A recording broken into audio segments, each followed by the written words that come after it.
Saúde a igreja com a paz do Senhor. Amém. Saúde a igreja com a paz do Senhor.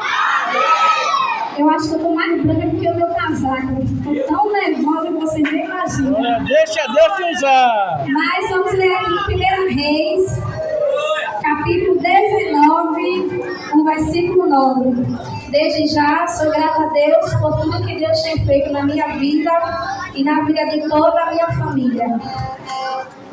1 Reis, capítulo 19 e o versículo 9. E a epígrafe diz assim: Deus fala com Elias.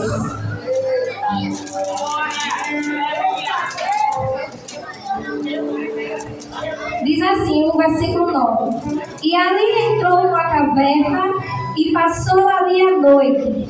E eis que a palavra do Senhor veio a ele e lhe disse: Que fazes aqui, Elias?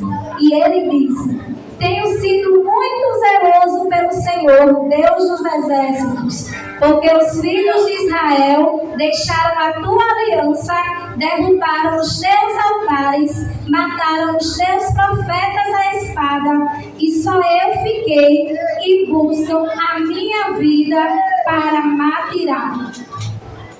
Elias, ele foi um homem totalmente dedicado ao Senhor. Ele presenciou de forma extraordinária as manifestações do poder de Deus. E por causa da ameaça de Jezabel, Elias foi se esconder na caverna. No capítulo 18, Elias estava no auge do seu ministério. Ele havia acabado de desafiar Baal, os profetas de Baal e o rei Acabe. E de longe, no capítulo 19, Elias lembra ser um homem frágil e com medo. Como o homem que estava no auge foi parar no fundo do poço. Elias tinha acabado de provar diante de toda Israel que era um profeta de Deus. Então Elias foi para o deserto. E na Bíblia não mostra Elias consultando a Deus em ir para o deserto. E chegando no deserto, Elias deitou debaixo de um zimbro. E debaixo desse zimbro, Elias pediu para que o Senhor tirasse a sua vida, pois ele não era digno. Então Elias deitou, adormeceu, e veio um anjo do Senhor que lhe deu a refeição. Então Elias comeu, deitou, e novamente o anjo do Senhor apareceu e lhe deu outra refeição. A refeição que o anjo deu foi a providência divina para que Elias pudesse prosseguir no deserto durante 40 dias e 40 noites. E chegando lá, Elias entrou na caverna e passou a noite. A situação de Elias era tão complicada que alguns estudiosos disseram que Elias estava com depressão devido ao desgaste da batalha. Elias se sentiu só, Elias se sentiu frustrado, Elias se sentiu cansado, mas foi na caverna que Deus falou com Elias. Elias estava numa situação tão complicada que ele chegou ao ponto de desistir do seu ministério e até mesmo da sua própria vida.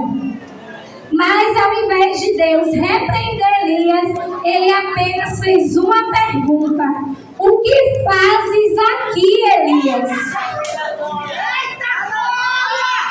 Então Deus ordenou que Elias saísse da caverna e se colocasse perante o Senhor. E em 1 Reis 19:11 diz assim: E Deus lhe disse: sai para fora, neste monte, perante o Senhor. E eis que passava o Senhor, como também um grande e forte vento, que fendia os montes e quebrava as penhas diante do Senhor.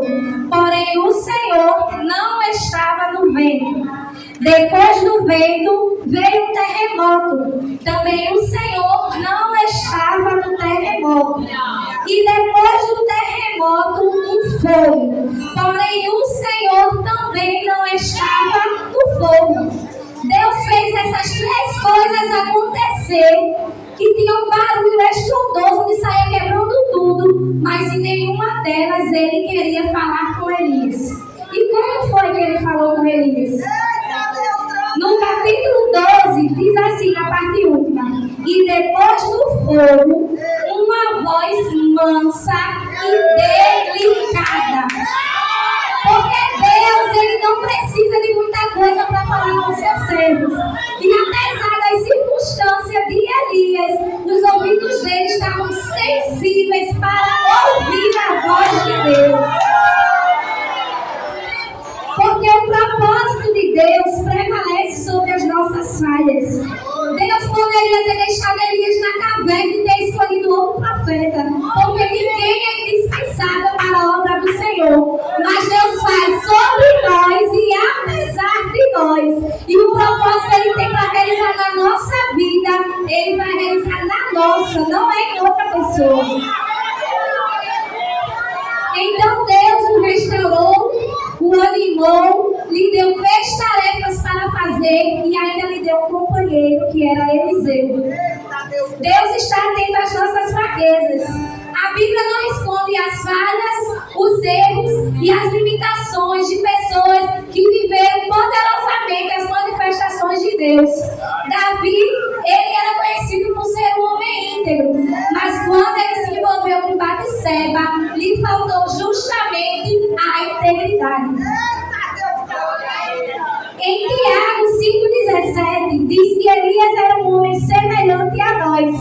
E Elias na caverna nos ensina que fora da vontade de Deus, até os corajosos sentem medo.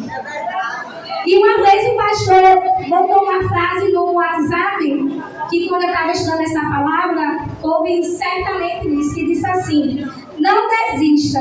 O cansaço, a fadiga, o desânimo são sintomas de esforço e não de fracasso. Então, onde Elias viu motivos para desistir, Deus viu motivos para ele voltar. Onde Elias pensou que estava só, Deus viu 7.000 que não se dobraram a Baal. Então, focar nas dificuldades nos impede de enxergar a grandeza de Deus e tudo que Ele fez por nós. Em Salmo 103:14 diz: pois Ele conhece a nossa estrutura e lembra-se de que somos pó. Jesus sabe o que você está passando, Jesus sabe todos os momentos difíceis, mas não é para estar na caverna. Ele manda que você saia e se ponha a fazer a vontade dele. O lugar mais seguro que podemos estar não é a caverna, mas sim dentro da vontade de Deus. Que possamos nos refugiar no esconderijo do Altíssimo e descansar à sombra do Onipotente. Eu agradeço a minha oportunidade em nome de Jesus. Minha vida é do Mestre, meu coração é do Mestre, o meu caminho é do Mestre, minha esperança é do Mestre.